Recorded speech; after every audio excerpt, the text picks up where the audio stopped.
ಆದರೆ ಅದು ಮಧ್ಯಾಹ್ನದ ಹೊತ್ತು. ಒಬ್ಬ ಸೇಟು ವಕೀಲರನ್ನು ಹುಡುಕುತ್ತಾ ಅಲೆದಾಡುತ್ತಿದ್ದ.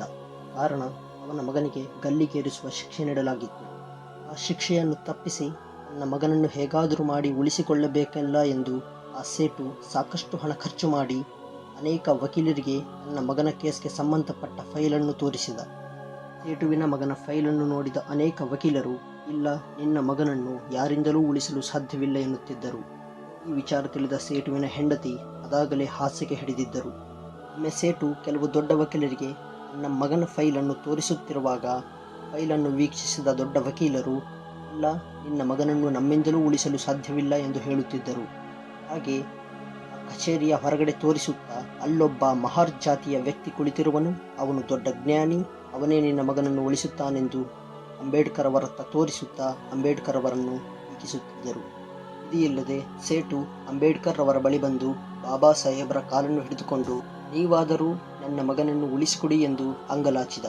ಆಗ ಬಾಬಾ ಸಾಹೇಬರು ಸೇಟುವಿಗೆ, ನಿನ್ನ ಮಗನ ಫೈಲನ್ನು ಅನೇಕ ದೊಡ್ಡ ದೊಡ್ಡ ವಕೀಲರೇ ನೋಡಿ ನಮ್ಮಿಂದ ನಿನ್ನ ಮಗನನ್ನು ಉಳಿಸಿಕೊಳ್ಳಲಾಗುವುದಿಲ್ಲ ಎಂದು ಹೇಳಿದ್ದಾರೆ. ನಾನೊಬ್ಬ ಸಣ್ಣ ವಕೀಲ, ನನ್ನ ಕೈಯಲ್ಲೇನಾಗುತ್ತದೆ ಎಂದು ಹೇಳುತ್ತಾರೆ. ಆಗ ಸೇಟು ಅಂಬೇಡ್ಕರ್ ಅವರಿಗೆ, ಇಲ್ಲ, ಈಗ ನನ್ನ ಮಗ ಉಳಿಯಲಿಲ್ಲವೆಂದರೆ ನನ್ನ ಹೆಂಡತಿಯೂ ಕೂಡ ಅವನ ಚಿಂತೆಯಲ್ಲೇ ಸಾವನ್ನಪ್ಪುತ್ತಾಳೆಂದು ಗೋಳಾಡಿಕೊಂಡ. ಆಗ ಅಂಬೇಡ್ಕರ್ ಸೇಟುವಿಗೆ ಸಮಾಧಾನಪಡಿಸಿ, ಆಯಿತು, ನಿನ್ನ ಮಗನ ಫೈಲನ್ನು ಕೊಡು ಎಂದು ಕೇಳುತ್ತಾರೆ. ಫೈಲನ್ನು ಅಂಬೇಡ್ಕರ್ ಅವರ ಕೈಲಿಟ್ಟ ಕೂಡಲೇ ಅಂಬೇಡ್ಕರ್ ಅವರು ಫೈಲನ್ನು ನೋಡಿ ಮುಗುಳ್ನಗುತ್ತಾ ಸೇಟುವಿಗೆ, ಆಯಿತು ಸೇಟು, ನೀನಿನ್ನು ನಿಶ್ಚಿಂತೆಯಿಂದ ಮನೆಗೆ ಹೋಗು, ನಿನ್ನ ಮಗನ ಕೇಸನ್ನು ನಾನು ತೆಗೆದುಕೊಳ್ಳುತ್ತೇನೆಂದು ತಿಳಿಸುತ್ತಾರೆ. ಯಾವಾಗ ಅಂಬೇಡ್ಕರ್ ಅವರು ತನ್ನ ಮಗನ ಕೇಸನ್ನು ಪಡೆಯುತ್ತಾರೋ ಆಗ ಸೇಟುವಿಗೆ ನಿಶ್ಚಿಂತೆಯಿಂದ ನಗುನಗುತ್ತಲೇ ಮನೆಗೆ ಹಿಂತಿರುಗುತ್ತಾರೆ. ದಿನಗಳ ಬಳಿಕ ವಕೀಲರೆಲ್ಲರೂ ಚರ್ಚೆಗೆ ಸಿದ್ಧವಾಗಿ ನ್ಯಾಯಾಧೀಶರ ಮುಂದೆ ಬಂದಿರುತ್ತಾರೆ. ಆಗ ನ್ಯಾಯಾಧೀಶರು ಅಂಬೇಡ್ಕರ್ ಅವರಿಗೆ ಏನಾದರೂ ವಾದ ವಿವಾದವಿದೆಯೇ ಎಂದು ಕೇಳಿದಾಗ ಆಗ ಅಂಬೇಡ್ಕರ್ ಅವರು ಮುಗುಳ್ನಗುತ್ತಾ, ವಾದ ವಿವಾದ ಮಾಡುವುದೇನಿಲ್ಲ ನ್ಯಾಯಾಧೀಶರೇ, ನೀವು ಅಂತಿಮ ತೀರ್ಪನ್ನು ತಿಳಿಸಿ ಎಂದು ಹೇಳುತ್ತಾರೆ. ಇದನ್ನು ಕೇಳಿದ ಸೇಟು ಕೊನೆಗೂ ಅಂಬೇಡ್ಕರ್ ಅವರು ನನಗೆ ನಂಬಿಕೆ ದ್ರೋಹ ಮಾಡಿದರು ಎಂದು ಪಶ್ಚಾತ್ತಾಪ ಪಡುತ್ತಾ ತನ್ನ ಹೆಂಡತಿಯ ಜೊತೆ ತನ್ನ ಮಗನನ್ನು ಗಲ್ಲಿಗೇರಿಸುವ ಜಾಗಕ್ಕೆ ತೆರಳಿದರು. ಆಗ ನ್ಯಾಯಾಧೀಶರು ಆರೋಪಿಗೆ ಗಲ್ಲಿಗೇರಿಸುವ ಆದೇಶ ನೀಡಿದರು. ತಕ್ಷಣವೇ ಅಲ್ಲಿನ ಪೊಲೀಸ್ ಅಧಿಕಾರಿಗಳು ಅವನ ಕುತ್ತಿಗೆಗೆ ನೇಣು ಹಾಕುತ್ತಾರೆ. ಅದನ್ನು ನೋಡಿದ ಅಂಬೇಡ್ಕರ್ ಅವರು ಸಾಕು ನಿಲ್ಲಿಸಿ ಎಂದು ಕೂಗುತ್ತಾರೆ. ಇದನ್ನು ಕೇಳಿದ ನ್ಯಾಯಾಧೀಶರು ಯಾಕೆಂದು ಅಂಬೇಡ್ಕರ್ ಅವರಿಗೆ ಕೇಳಿದಾಗ ಆಗ ಅಂಬೇಡ್ಕರ್ ಅವರು ಮುಗುಳ್ನಗುತ್ತಾ, ನೀವು ಆತನಿಗೆ ಗಲ್ಲಿಗೇರಿಸುವ ಶಿಕ್ಷೆಯನ್ನು ಮಾತ್ರ ನೀಡಿದ್ದೀರಿ, ಮರಣದಂಡನೆಯನ್ನಲ್ಲ ಎಂದು ಹೇಳುತ್ತಾರೆ. ನಂತರ ಆ ಮಗನನ್ನು ತನ್ನ ತಾಯಿಯ ಬಳಿ ಬಿಟ್ಟು ಸೇಟುವಿಗೆ ನಿಮ್ಮ ಮಗನನ್ನು ಉಳಿಸಿಕೊಟ್ಟಿದ್ದೇನೆಂದು ಹೇಳಿ ಕಾನೂನಿಗೆ ಕಾನೂನಿನ ಪಾಠವನ್ನು ಮಾಡುತ್ತಾರೆ.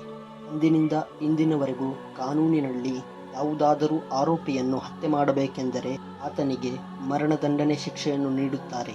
ಇಂತಹ ಒಂದು ಚಿಂತನೆ ಅಂಬೇಡ್ಕರ್ ಅವರನ್ನು ಬಿಟ್ಟರೆ ಬಹುಶಃ ಯಾರಲ್ಲಿಯೂ ಇರುವುದಿಲ್ಲ.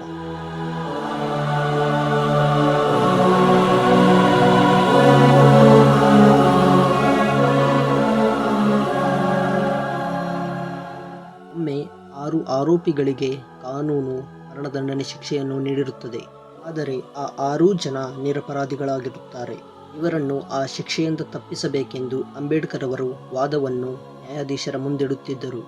ಕ್ಷಣವೇ ಅಂಬೇಡ್ಕರ್ ಅವರಿಗೆ ಒಂದು ಟೆಲಿಗ್ರಾಮ್ ಬರುತ್ತದೆ. ಆ ಟೆಲಿಗ್ರಾಮನ್ನು ಓದಿದ ಅಂಬೇಡ್ಕರ್ ನ್ಯಾಯಾಧೀಶರ ಮುಂದೆ, ನನಗೆ ಸ್ವಲ್ಪ ಸಮಯದ ಅವಕಾಶವನ್ನು ಕೊಡಿ, ನಾನು ಮರಳಿ ವಾದವನ್ನು ಮಂಡಿಸುತ್ತೇನೆಂದು ಹೇಳಿ ಅಲ್ಲಿಂದ ಹೊರಬರುತ್ತಾರೆ. ಹೊರಬಂದ ಅಂಬೇಡ್ಕರ್ ಮರದ ಕೆಳಗೆ ಕುಂತು ಆ ಟೆಲಿಗ್ರಾಮನ್ನು ಓದುತ್ತಾ ಬೇಸರದಿಂದ ಕಣ್ಣೀರನ್ನಿಡುತ್ತಿರುತ್ತಾರೆ. ಅದನ್ನು ನೋಡಿದ ನ್ಯಾಯಾಧೀಶರು ಏನಾಗಿರಬೇಕೆಂದು ಚಿಂತಿಸುತ್ತಿದ್ದರು. ಮರಳಿ ಬಂದ ಅಂಬೇಡ್ಕರ್ ವಾದವನ್ನು ಮಂಡಿಸುತ್ತಾ ಆ 6 ಜನ ನಿರಪರಾಧಿಗಳನ್ನು ಶಿಕ್ಷೆಯಿಂದ ಮುಕ್ತಗೊಳಿಸುತ್ತಾರೆ ಹಾಗೂ ತಮ್ಮ ರೂಮಿಗೆ ಮರಳಿ ಬಹಳ ಬೇಸರದಿಂದ ಕಣ್ಣೀರನ್ನು ಇಡುತ್ತಿರುತ್ತಾರೆ.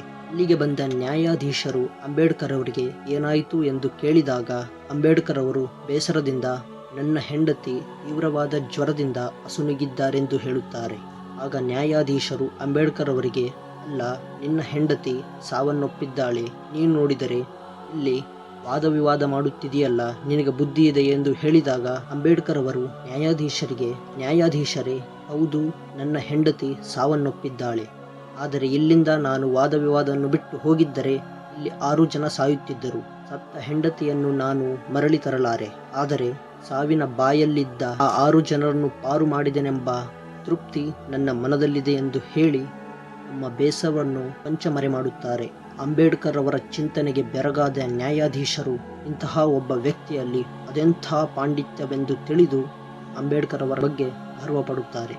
ವೀಕ್ಷಕರೇ, ಇಂತಹ ಒಬ್ಬ ಚಿಂತನೆಕಾರ ನಮ್ಮ ಸಂವಿಧಾನ ಶಿಲ್ಪಿ ಡಾಕ್ಟರ್ ಬಾಬಾ ಸಾಹೇಬ್ ಅಂಬೇಡ್ಕರ್. ಇಂತಹ ಒಬ್ಬ ಮಹಾನ್ ನಾಯಕ ನಮ್ಮ ದೇಶದಲ್ಲಿ ಜನಿಸಿರುವುದು ನಮ್ಮ ಹೆಮ್ಮೆ. ಯಾವುದೇ ವ್ಯಕ್ತಿಯನ್ನ ಯಾವುದೇ ಜಾತಿಯಿಂದ ಯಾವುದೇ ಅಂತಸ್ತಿಂದ ಅಳೆಯಬಾರದು. ಇದು ಅಂಬೇಡ್ಕರ್ ಅವರ ಜೀವನದ ಕೆಲವೊಂದು ಭಾಗಗಳಷ್ಟೇ. ಅವರ ಕಥೆ ಒಂದು ಚರಿತ್ರೆಯೇ ಹೌದು. ಇಂತಹ ಒಬ್ಬ ಮಹಾನ್ ನಾಯಕನ ಬಗ್ಗೆ ನಿಮಗೇನನಿಸ್ತು ಕಮೆಂಟ್ನಲ್ಲಿ ತಿಳಿಸಿ. ಮತ್ತೊಂದು ಕಥೆಯೊಟ್ಟಿಗೆ ನಿಮ್ಮ ಮುಂದೆ ಬರುವೆ.